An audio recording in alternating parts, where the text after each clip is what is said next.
ഇറാന്റെ പരമോന്നത നേതാവായി മുജ്തബ ഖമേനി അധികാരം ഏറ്റെടുത്തതിന് പിന്നാലെ ലോകത്തെമ്പാടും പടർന്ന ഒരു വാർത്തയായിരുന്നു അദ്ദേഹത്തിന് യുദ്ധത്തിൽ ഗുരുതരമായി പരിക്കേറ്റു എന്നത്.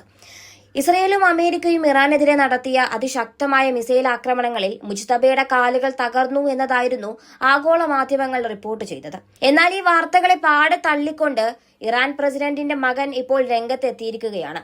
മുജ്തബ ഖമേനി തികച്ചും സുരക്ഷിതനും ആരോഗ്യവാനുമാണെന്നാണ് പ്രസിഡന്റിന്റെ മകനും സർക്കാർ ഉപദേഷ്ടാവുമായ യൂസഫ് പെസഷ്കിയാൻ തന്റെ ടെലിഗ്രാം ചാനലിലൂടെ പ്രഖ്യാപിച്ചത്.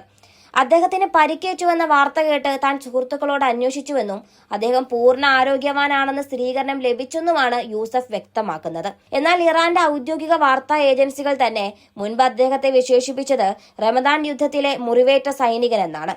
ഈ വൈരുദ്ധ്യമാണിപ്പോൾ ലോകത്തെ മുൾമുനയിൽ നിർത്തുന്നത്. യഥാർത്ഥത്തിൽ ഇറാന്റെ ഭരണഘടനയുടെ മുകളിൽ സൈനികാധിപത്യം സ്ഥാപിക്കാനുള്ള ശ്രമമാണ് ഇതിനു പിന്നിൽ നടക്കുന്നത് എന്നും റിപ്പോർട്ടുകൾ വരുന്നുണ്ട്. മുജ്തബ ഖമേനിയെ പരമോന്നത നേതാവായി വാഴിക്കാൻ ചുക്കാൻ പിടിച്ചത് ഇറാന്റെ കരുത്തുറ്റ സൈനിക വിഭാഗമായ ഇസ്ലാമിക് റവല്യൂഷണറി ഗാർഡ് കോർപ്സ് ആണ്.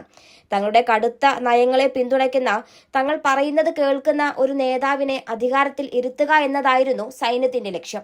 ഇതിനായി മുതിർന്ന രാഷ്ട്രീയ നേതാക്കളുടെയും പുരോഹിതന്മാരുടെയും കടുത്ത എതിർപ്പിനെ പോലും സൈന്യം അവഗണിച്ചു.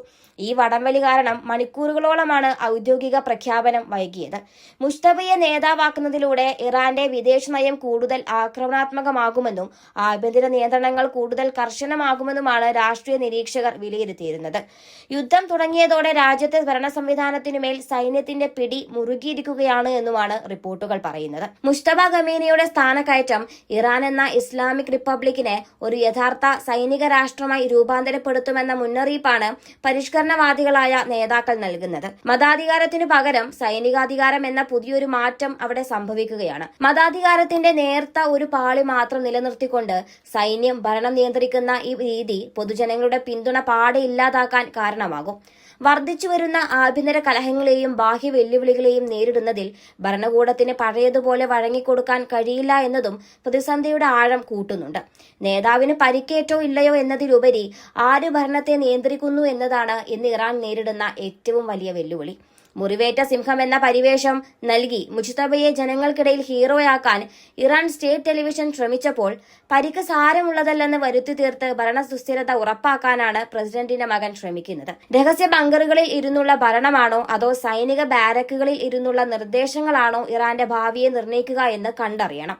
ഏതായാലും പശ്ചിമേഷ്യയിലെ യുദ്ധമുഖത്ത് പുതിയ നേതാവിന്റെ പങ്ക് വളരെ നിർണായകമാണ്. അമേരിക്കയെയും ഇസ്രയേലിനെയും നേരിടാൻ സൈന്യം മുജ്തബയെ മുൻനിർത്തി ഒരുക്കുന്ന തന്ത്രങ്ങൾ ഏത് രീതിയിൽ പ്രതിഫലിക്കുമെന്ന് വരും ദിവസങ്ങളിൽ വ്യക്തമാവും.